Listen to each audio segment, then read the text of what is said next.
Here's Ed Tortle and me. There's Ed. He's going to give a little demonstration of my ballast system, my watertight cylinder, and how everything works. Ed, hi. All right, everyone. This is Bob's first RC submarine, which happens to be the USS Oklahoma City, SSN 723, which is a Flight 2 688 class fast attack submarine. Flight 2s are known for having the VLS, the intermediate, of course, between 1 and 3, 3 being the improved version, but they have the vertical launch system with fairwater planes. Okay, so we just spent the last day and a half or so setting up Bob's WTC, which he had purchased from the most famous Bob Martin, the RC sub guy. So Bob came over and we sitting here at Midlothian Radio Control Submarine Base, slapping this together for him to make sure he leaves here with something that's working. His first time, so we went through the whole extending servo wires and wiring everything up. So, and he's using a 2.4 gigahertz system, and Bob has full telemetry, which is receiver voltage, main power voltage. Right now the receiver is at 5.2 volts.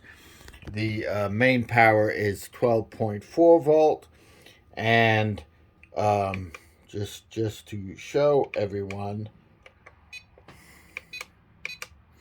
he has roll, pitch, and yaw from the onboard. So either the submarine could be submerged 300 feet away, and he'll know the pitch and what heading the boat's on.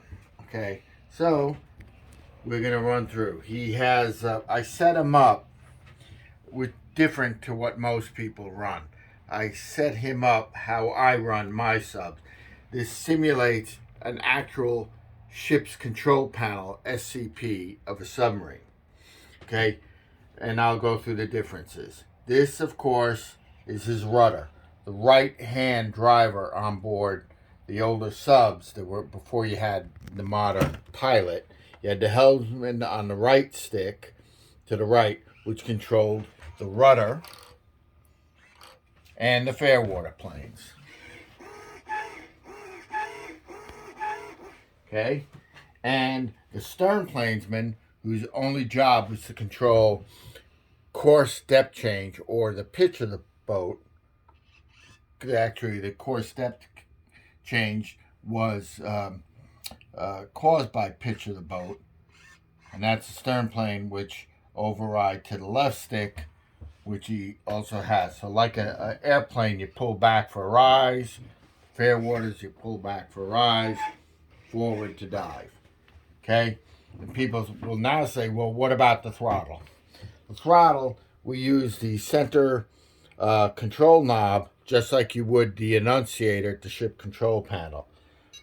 Turn it clockwise for head bells. Stop in the middle. Turn to the left for stern bells. So basically, the idea is, once you get the submerge the RC boat, get it to periscope depth, set it at your cruising speed. All you have to do is drive it using just your thumb for left and right, and slight depth control with the fairwater planes. Ballast control, he's using 2-angle pumps. Okay, he's using 2, which is operated by a 3-position switch. Okay, pull down or towards him is dive, and push forward the surface. And you can see the screw going in there as it's emptying the tank. Now we're going to simulate at least a partially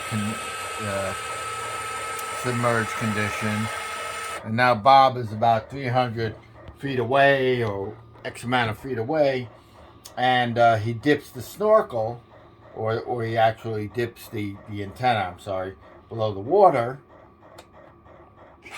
simulating it by turning off that. The motor comes to stop.